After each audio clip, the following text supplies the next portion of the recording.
Fala galera, beleza? Vim aqui na prainha, no município de Peruíbe, no estado de São Paulo. Vim para conhecer esse castelo, o Castelo do Alemão, que é essa propriedade com características de um castelo medieval, um tanto quanto diferenciada. E esse lugar conta com algumas histórias e lendas bem diferentes por parte do seu dono, como por exemplo de que ele era um nazista que havia fugido da Alemanha no período da Segunda Guerra Mundial. Também que ele prendia sua mãe no topo da torre e não permitia que ela saísse, além de outras coisas como por exemplo algumas imagens e símbolos estranhos. Algumas pessoas relatam ter visto uma aura misteriosa que aparece em alguns períodos da noite aqui no castelo, como se fosse um ponto de luz, alguma coisa, principalmente próximo da janela, que inclusive é essa que eu tô filmando. Dá pra ver, né, que ali dentro tá tudo destruído, houve um desmoronamento. Eu vou mostrar melhor isso, só vamos dar uma checada aqui nessa janela de baixo. A minha vontade é de entrar aí com o drone, mas eu não consigo. Esse drone não me permite fazer isso. Esse drone deriva muito aqui e se eu tentar, provavelmente eu vou acertar a hélice do drone ali na parede e vai dar ruim. Pelo que se sabe, esse castelo foi construído pelo engenheiro civil, eletricista e professor Hardy Lopes Gilst, provavelmente na década de 70.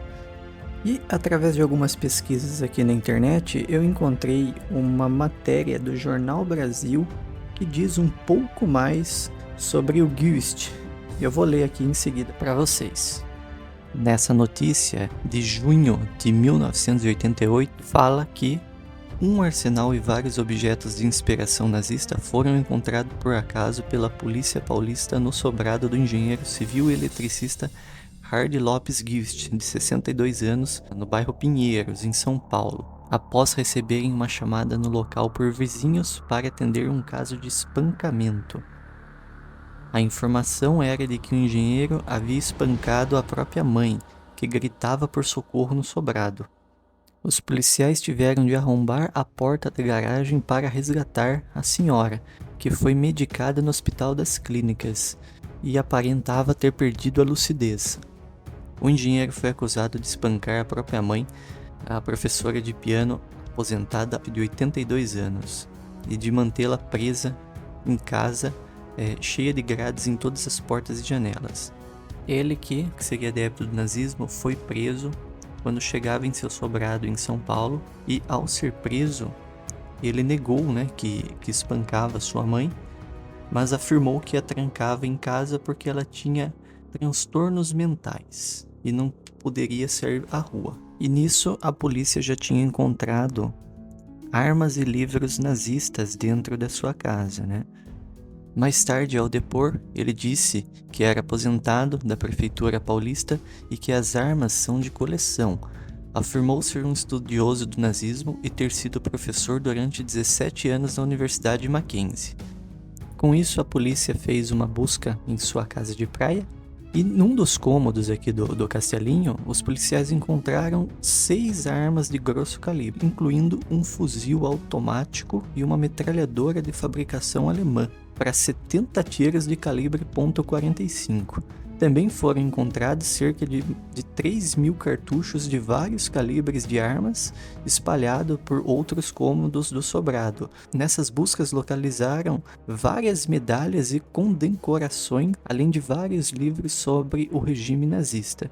E também bandeiras, recortes de reportagens sobre a Segunda Guerra Mundial, uma fita cassete contendo o discurso de Hitler, de 1937, o hino nazista, e várias músicas de apologia, ao nazismo. E por ele ter sido um colecionador de armas e uma pessoa muito misteriosa e também muito fechada com os vizinhos, Há relatos de que ouviam-se tiros com uma certa frequência vindo aqui da direção do castelo. Não se sabe ao certo se são informações verdadeiras, mas também não duvido que seja, já que era um colecionador de armas e estava numa região aqui um tanto quanto isolada.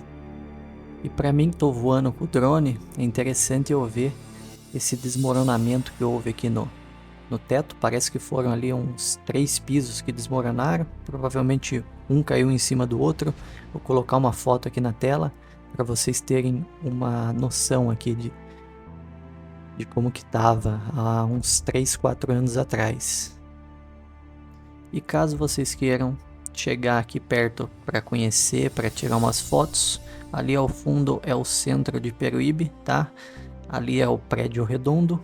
Basta vocês virem aqui pela estradinha do Guaraú e pegar a estrada da prainha. Aí vocês vão até o final dela e desce uma escadariazinha que tem ali para chegar até a praia aqui, tá? Agora eu tô curvando aqui para vocês verem um pouquinho melhor. É uma praia pequenininha, mas muito gostosa por sinal, tá bom? E vou deixar aqui do lado direito uma foto do Google Maps para vocês entenderem melhor o caminho até aqui o castelinho. Beleza, galera? Então agradeço para quem assistiu até aqui e até o próximo vídeo. Fui!